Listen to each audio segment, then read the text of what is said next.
नमस्कार माझ्या मित्रमैत्रिणींनो, मी कोमल अहिरराव आज तुम्हाला डॉक्टर श्री बालाजी तांबे यांचे आयुर्वेदीय गर्भसंस्कार हे पुस्तक वाचून दाखवणार आहे.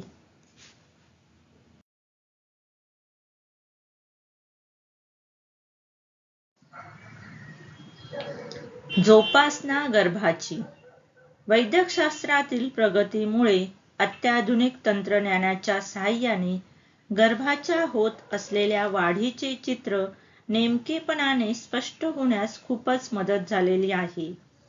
त्यालाच परंपरेने चालत आलेल्या ज्ञानाची जोड दिली की गर्भाच्या जोपासनेसाठी नेमके काय करायला हवे, काय टाळायला हवे व त्यामागील कारणमीमांसा काय याचे चित्र स्पष्ट होते.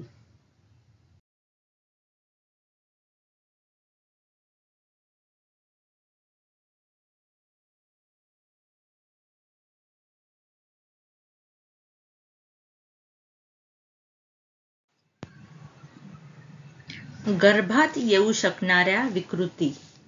शरीर, मन, बुद्धी, कला अशा विविध दृष्टीतून संपन्न बालक हवेहवेसे वाटणे अगदी स्वाभाविक आहे. प्रत्यक्षात मात्र गर्भामध्ये कधी जन्मापासून तर कधी जन्मानंतर लगेचच काही विकृती आढळतात. त्यांची कारणे खालील प्रकारे सांगता येतील. पहिलं, घराण्यातील आनुवंशिक विकृती किंवा स्त्री पुरुषांना असणारे वैयक्तिक त्रास. आनुवंशिक विकृतीमध्ये लहान मोठे त्रास प्रवृत्तीचा समावेश करता येईल.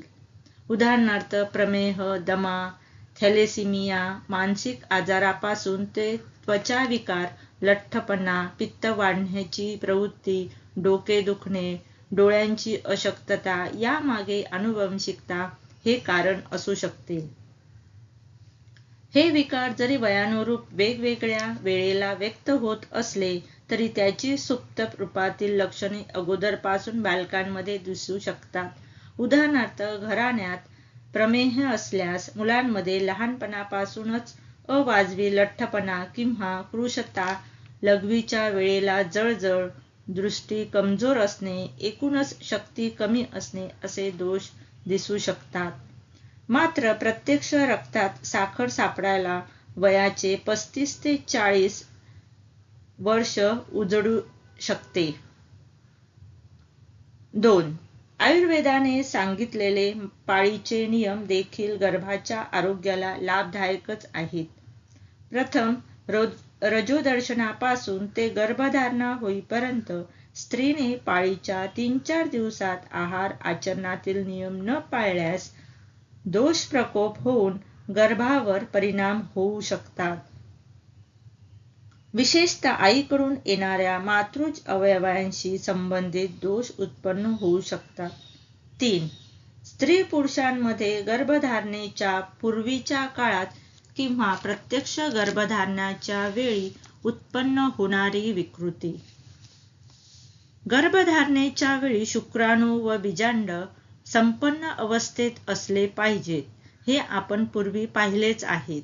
विषम ज्वर, कावीळ, क्षय यासारखे दीर्घकाळ दुष्परिणाम राहू शकणारे विकार झाल्यास ते मुळापासून पूर्णतः बरे होण्याकडे आवर्जून लक्ष द्यायला हवे. अन्यथा त्याचा परिणाम बीजांवर होऊन बाळाच्या प्रकृतीमध्ये वैगुण्य येऊ शकते. त्याशिवाय निरोगी स्त्री पुरुष जेव्हा गर्भधारणेकरता प्रयत्न करतात तेव्हा खूप शारीरिक श्रम, जागरणे, कोणत्याही प्रकारचा मानसिक ताप वगैरे गोष्टी घडल्यास त्यामुळेही गर्भामध्ये शारीरिक व मानसिक विकृती येण्याची शक्यता असते. गर्भधारणेच्या वेळी घ्यायची काळजी आपण पूर्वी पाहिलेलीच आहे. 4.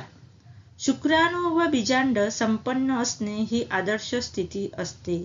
मात्र काही वेळा बाळ जन्माला आल्यानंतर त्या जन्मजात विकृती सापडतात. उदाहरणार्थ गर्भाशय नसणे, अंडाशयाची वाढ व्यवस्थित झालेली नसणे, हृदयातील पटलामध्ये व झडपांमध्ये दोष असणे, एखादी किडनी नसते इत्यादी. अशा वेळी संपूर्ण बीजात दोष नसतो तर बीजातील त्या नेमक्या अवयवाला कारणीभूत असणाऱ्या बीजभागात किंवा बीजावयातच दोष असतो आणि म्हणूनच गर्भधारणा झाली तरी गर्भात ते वैगुण्य उत्पन्न होते. चरकाचार्य या बाबतीत सांगतात, आधुनिक संशोधनाने आज जे जनुकशास्त्र मांडले त्यातील जनुके म्हणजे जीन्स, गुणसूत्रे यांचा विचारच या सूत्रातून स्पष्ट होतो. एकाच कुटुंबात किंवा नात्यातील स्त्री-पुरुष संयोगामुळे जन्माला येणाऱ्या गर्भातही जन्मजात विकृती येताना दिसते. 5. गर्भारपणातल्या 9 महिन्यात उत्पन्न होणारे विकार. गर्भारपणात स्त्रीने आहार आचरणातील पथ्ये पाळली नाहीत, ती प्रसन्न राहिली नाही तर गर्भात विकृती येऊ शकते. याशिवाय या काळात तिला होणाऱ्या लहान मोठ्या त्रासांचाही गर्भावर परिणाम होऊ शकतो. मूत्रमार्गातील इन्फेक्शन, अंगावरून पांढरे जाणे, अंगात बारीक ताप राहणे, वारंवार सर्दी, खोकला, घसा दुखणे असे त्रास झाले तर तेही मुळापासून बरे करण्यासाठी उपचार करायला हवेत. स्त्रीला या काळात लागणारे डोहाळेही तिला व गर्भाला त्रास होणार नाहीत याची काळजी घेऊन पुरे करायला हवेत. 6. प्रसवाच्या वेळेला उत्पन्न होणाऱ्या विकृती. प्रसूती होताना स्त्रीने चुकीच्या वेळेला जोर लावणे, काही कारणामुळे प्रसवास बराच वेळ लागणे, प्रसव होत असताना अनवधानाने गर्भाला इजा होणे वगैरेमुळे सुद्धा गर्भात विकृती उत्पन्न होऊ शकतात. उदाहरणार्थ, कष्टकारक प्रसवात घुसमटल्यामुळे गर्भाला प्राणवायू कमी प्रमाणात मिळाल्यास चेतासंस्थेचे विकार उत्पन्न होताना दिसतात. 7. प्रसवानंतर योग्य काळजी न घेतल्यास होणारे विकार. जन्म झाल्यानंतर पहिल्या काही दिवसात बाळ हळूहळू स्थिर होत असते, तसेच ते खूप संवेदनशीलही असते. त्यामुळे या काळात त्याची सर्वच बाजूंनी काटेकोर काळजी घ्यावी लागते. या काळात काही अवघड इन्फेक्शन झाले तर त्याचे दुष्परिणाम बऱ्याच काळापर्यंत होताना दिसतात. 8. पूर्वसंचित किंवा दैव. कित्येकदा मुलामधल्या विकृतीला तर्कसंगत असे कोणतेही कारण सापडत नाही, तेव्हा त्यामागे पूर्वजन्मातील संचित ग्रहबाधा ही कारणे असू शकतात. आयुर्वेदातही देवाद्री प्रकोपनिमित्ता विकारा समुपलभेतने असा स्पष्ट संदर्भ सापडतो.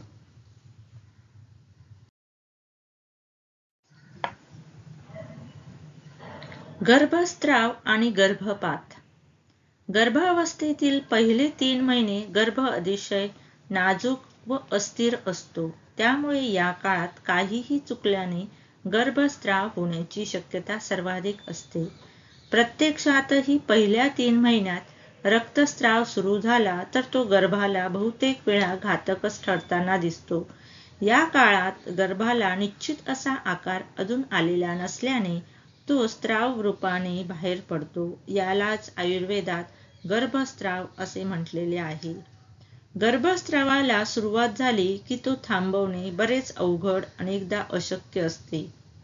4थ्या, 5व्या व 6व्या महिन्यात गर्भ अंग प्रत्यंगाने पूर्ण होत असताना काही कारणाने रक्तस्राव सुरू झाला व गर्भ पडून गेला तर त्याला गर्भपात असे म्हटलेले आहे.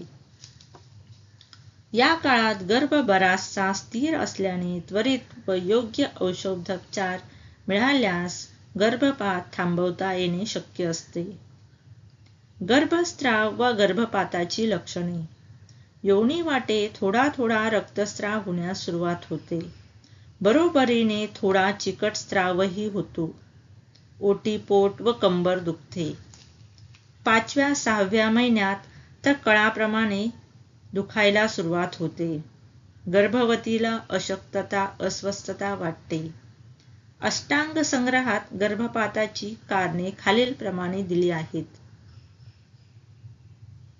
गर्भवतीने अपत्यकारक आहार किंवा फार अल्प प्रमाणात आहार करण्याने, फार प्रवास करण्याने, चुकीचा किंवा अतिप्रमाणात व्यायाम करण्याने, पहिल्या 3 महिन्यात मैथुन करण्याने किंवा नंतरच्या महिन्यात अतिमैथुन करण्याने, अपघात किंवा मार लागल्याने, फार शारीरिक श्रम करण्याने, वारंवार रात्री जागरण करण्याने वा दिवसा झोपल्याने, सतत मलमूत्रादी प्रवृत्तीचा वेळ अरवून धरल्याने, फार वेळ कडक उन्हात फिरल्याने किंवा फार उष्ण ठिकाणी राहिल्याने, वेडे वाकडे किंवा उकिडवे बसण्याची सवय ठेवण्याने, मानसिक क्षोभ करू शकेल असे दृश्य, आवाज किंवा बातमी ऐकल्याने, अतिक्रोध, शोक, भीती, ईर्ष्या वगैरे मानसिक भावनांच्या आहारी जाण्याने,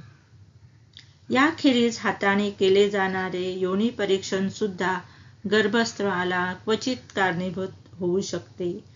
त्यामुळे असे योनी परीक्षण शक्यतो टाळलेले बरे. मात्र निदान करण्याच्या दृष्टीने या प्रकारचे परीक्षण करणे भाग असेल तर करावे. अशा सर्व समस्यांना प्रतिबंध होण्याच्या दृष्टीने चरकाचार्यांनी गर्भाला सुरुवातीपासूनच स्थिरता येण्याकरिता काही विशेष उपचार गर्भस्थापन या संज्ञेखाली सांगितले आहेत. अनवधानाने वरच्यापैकी काही कारण घडले तरी त्याचा प्रभाव कमीत कमी व्हावा किंवा नाहीसा व्हावा यासाठी हे उपचार पूर्ण 9 महिने करणे उपयुक्त ठरते. शतावरी, ब्राह्मी, विदारी कंद, गुळूची, बला, जीवक, वृषभक वगैरे शीतवीर्याच्या व जीवनशक्ती वाढवणाऱ्या वनस्पतीसह उकळलेले दूध प्यावे किंवा या वनस्पतीने सिद्ध केलेले तूप सेवन करावे. शक्य असल्यास या वनस्पतीचे चूर्ण घालून उकळलेल्या पाण्याने पुष्य नक्षत्रावर अंघोळ करावी. घरात, बाल्कनीमध्ये ब्राह्मी, शतावरी, दुर्वा, गुळवेल यासारख्या वनस्पती लावाव्यात. तसेच या वनस्पती वाळवून त्यांची सुती किंवा रेशमी वस्त्रात पुडचुंडी बांधून गादीखाली वा उशीखाली ठेवावी. हे सगळे उपाय गर्भस्थापक असल्याने गर्भधारणा होण्यापूर्वी सुद्धा जर ऋतुकाळात म्हणजे रजूदर्शन झाल्यापासून 4थ्या ते 16व्या दिवसापर्यंत योजले तर गर्भाशयाला बळ मिळून गर्भधारणा होण्यास, गर्भ स्थिर राहण्यास व योग्य वेळेला सहज प्रसव होण्यासही मदत मिळते. याखेरीज प्रत्येक महिन्याला गर्भवती स्त्रीसाठी आहारातील ज्या विशेष गोष्टी सुचविलेल्या आपण पूर्वी पाहिल्या आहेत, त्यांचे अनुसरण करण्यानेही गर्भसंरक्षण व पोषण होण्यास मदत मिळते. काही कारणामुळे गर्भावस्थेत रक्तस्राव सुरू झाल्यास खालील उपचार करावेत. मऊ व आरामदायक गादीवर झोपावे. झोपताना पलंगाची पायाकडची बाजू वर केलेली असावी.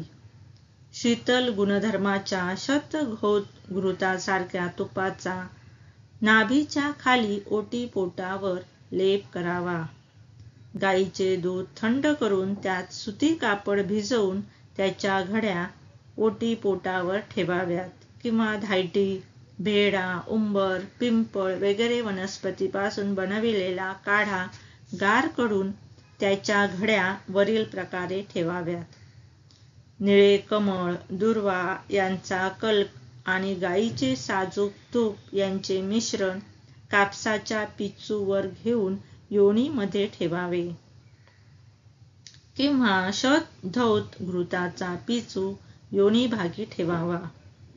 शिंगाड्याच्या पिठाचा साजूक तूप, खडीसाखर व दूध घालून केलेला शिरा खावा. गाईच्या दुधात वडाचे कोंब, निळे कमळ, ज्येष्ठ मध, उमराचे कच्चे फळ यातील उपलब्ध होतील ती औषधे पाण्यासह उकळावी आणि असे सिद्ध केलेले दूध गाळून घेऊन त्यात तांबडा तांदूळ शिजवून खडीसाखर घालून खीर तयार करावी व ती खीर थंड करून मध घालून खावी. याखेरीज गर्भवती स्त्रीला मानसिक शांती मिळेल यासाठी दक्ष राहावे. तिच्या मनाला आवडतील, प्रसन्न करतील अशा गोष्टी कराव्यात व ऐकाव्यात. या काळात हलके जेवण घ्यावे. त्यातही मूग तांदळाची पातळ खिचडी, मऊ भात, मुगाचे कढण साजूक तुपाबरोबर खाणे चांगले. हे सर्व उपाय घरच्या घरी आणि लगेचच सुरू करता येण्याजोगे आहेत. मात्र रक्तस्राव सुरू झाला की लवकरात लवकर तज्ज्ञाचा सल्ला घ्यावा. आजकाल अनेकदा असे आढळते की काही स्त्रियांना दिवस राहिल्यानंतरही अधेमध्ये थोडा रक्तस्राव होतो. या रक्तस्रावाचा परिणाम गर्भपातात होईलच असे नाही, मात्र ते गर्भासाठी अपायकारक असते. याचे मुख्य कारण गर्भाशयाची अशक्तता किंवा गर्भातली विगुणता असू शकते. अशा वेळेला नुसते रक्तस्राव थांबविण्याचे उपचार करणे पुरेसे नसते, तर गर्भ व गर्भाशयाची ताकद वाढविणारे उपचार करणे जरुरी असते. अशा रक्तप्रवृत्तीमुळे अपरेत दोष निर्माण होणे, स्तनाची पुष्टी न होणे आणि शरीरात रक्तधातूपासून तयार होणाऱ्या यकृत, प्लीहा, फुफ्फुस वगैरे अवयवात अशक्तता राहण्याची शक्यता असते.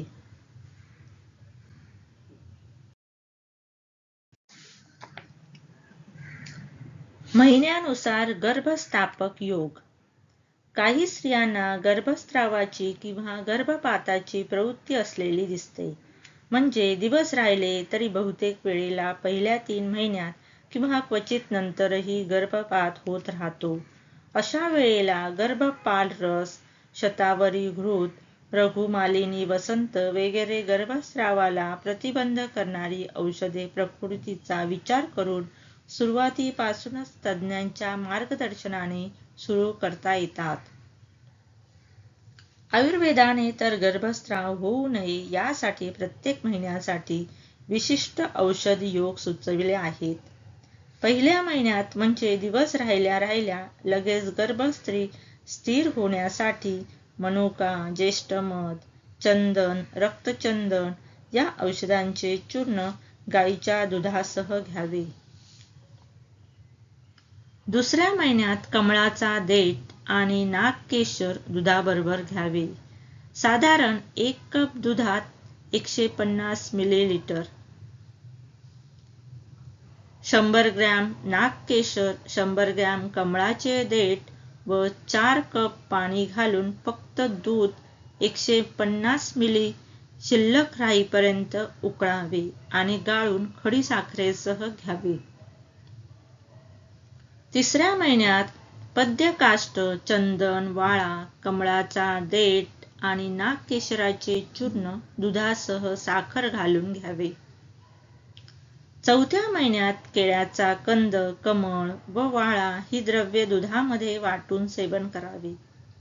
5व्या महिन्यात निळे कमळ, कमळाचा देठ, रेणूक बीज, नागकेशर, पद्यकाष्ठ ही द्रव्ये पाण्यात वाटून सेवन करावीत. 6व्या महिन्यात अग्नीत गरम केलेले काळ्या मातीचे ढेकूळ, गेरीक व जाळलेले गोमय पाण्यात भिजवावे आणि पाणी गाळून घेऊन त्यात चंदन व साखर घालून प्यावे. 7व्या महिन्यात वाळा, गोखरू, नागरमोथा, लाजाळू, नागकेशर, पद्यकाष्ठ यांचे चूर्ण मधासह सेवन करावे. 8व्या महिन्यात लोद व पिंपळी यांचे चूर्ण मधात मिसळून घ्यावे. असे 8व्या महिन्यापर्यंत औषधी योग आहेत. गरज पडल्यास हे उपचार वैद्यांच्या सल्ल्याने करता येऊ शकतील.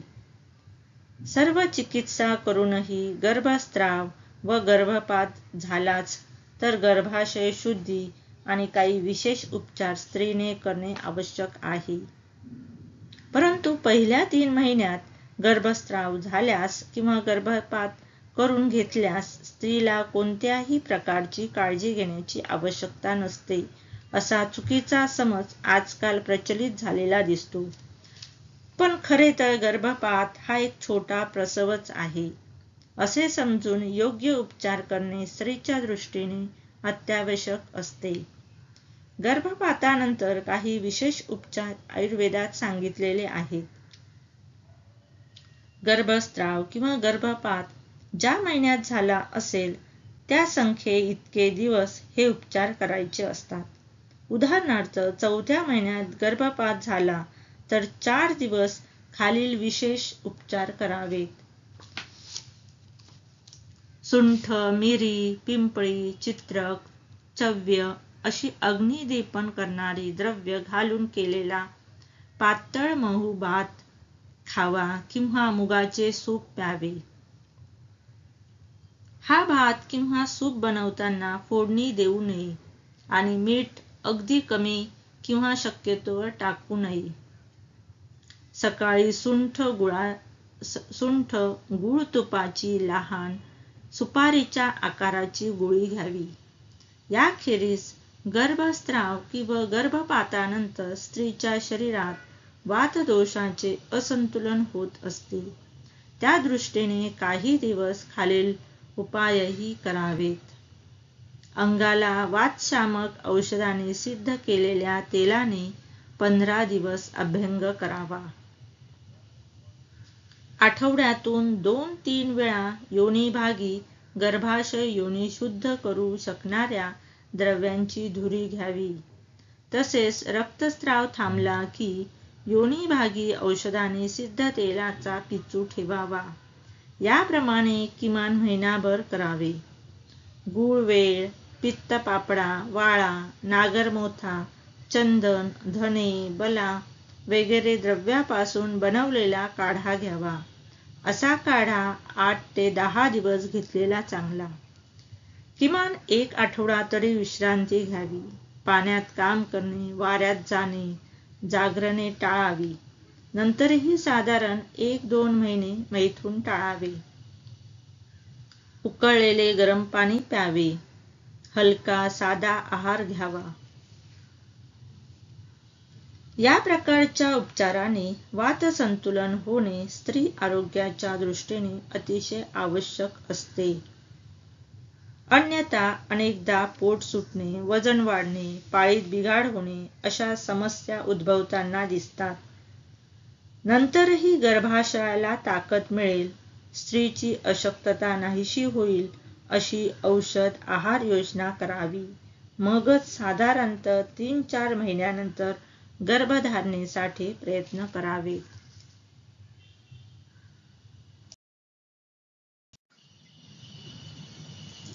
गर्भपात उशिरा म्हणजे 6व्या-7व्या महिन्यात झाल्यास या उपचाराच्या जोडीला प्रसूतीनंतरचे विशेष उपचारही 1-1.5 महिन्यापर्यंत चालू ठेवावेत. अनेकदा गर्भपात झाल्यावर येणाऱ्या नैराश्यातून स्त्री स्वतःची पुरेशी काळजी घेत नाही. याचा परिणाम तिच्या तब्येतीवर व पुढच्या गरोदरपणावर होऊ शकतो. गर्भधारणा झाल्यानंतर गर्भाची वाढ व्यवस्थित होते आहे की नाही याकडेही लक्ष द्यावे लागते. कधी कधी गर्भस्राव किंवा गर्भपात झाला नाही तरी गर्भाची वाढ खुंटते.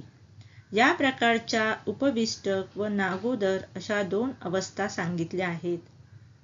गर्भावस्थेत जेव्हा गर्भ आकाराने मोठा सारयुक्त झालेला असतो तेव्हा जर गर्भवतीने फार उष्ण तीक्ष्ण आहार किंवा अशाच प्रकारची औषधे सेवन केली व त्यामुळे योनीवाटे रक्तस्राव किंवा इतर कुठलाही स्राव व्हायला सुरुवात झाली तर गर्भाला पुरेशा प्रमाणात पोषण मिळत नाही आणि गर्भाची वाढ खुंटते किंवा बंद होते. यास उपविष्टक असे म्हणतात. यामध्ये गर्भाचा आकार मोठा असल्याने गर्भपात मात्र होत नाही. तसेच नागोदर या अवस्थेतही गर्भाची वाढ खुंटते आणि तो आकाराने कमी कमी व्हायला लागतो. गर्भवतीने अपुरा व निसत्व आहार घेणे, उदाहरणार्थ आहारात दूध, तूप वगैरे पोषक द्रव्ये न घेणे, शिळे खाणे, उपवास करणे किंवा वातप्रकोपक आहार घेणे ही यामागची मुख्य कारणे असतात. उपविष्टक व नागोदर या दोन्ही प्रकारात गर्भात जीव असतो. त्यामुळे यावर वेळीच उपचार केल्यास गर्भाची वाढ पुन्हा व्यवस्थित होणे शक्य असते. गर्भाचे रक्षण व पोषण होण्यासाठी पूर्वी सांगितलेली प्रजास्थापन औषधे यावर उपयोगी पडतात. यावर वेळोवेळी योग्य उपचार न केल्यास गर्भाशयात गर्भ मृत होऊ शकतो, ज्याची लक्षणे याप्रमाणे सांगितलेली आहेत. ओटीपोटात जडपणा वाटतो, उदरस्पर्शाला गार लागते, गर्भाची हालचाल जाणवत नाही, तसेच गर्भाच्या हृदयाचे ठोके ऐकू येत नाहीत. पोट जरी दुखायला सुरुवात झाली तरी कळा येत नाहीत व योनीद्वारे स्त्रावही होत नाही. गर्भवतीला धाप लागते, अस्वस्थता वाटते. गर्भवतीला कोणतेही हालचाल करणे अवघड जाते. यासारखी कोणतीही लक्षणे दिसायला सुरुवात झाली तर त्वरित तज्ज्ञांचे मार्गदर्शन घ्यावे. क्वचित 28 आठवड्यानंतर गर्भाशयात गर्भ मृत होतो किंवा प्रसूती होताना बाहेर येण्यापूर्वी मृत झालेला असतो. याला आयुर्वेदात मृत गर्भ असे म्हणतात. गर्भारपणात निषेध म्हणून सांगितलेल्या गोष्टी केल्यास किंवा प्रसवाच्या वेळेस गंभीर समस्या निर्माण झाल्यास गर्भ मृत होऊ शकतो. पूर्ण दिवस न भरता होणाऱ्या प्रसवामध्ये मृत गर्भाची शक्यता सर्वाधिक असते.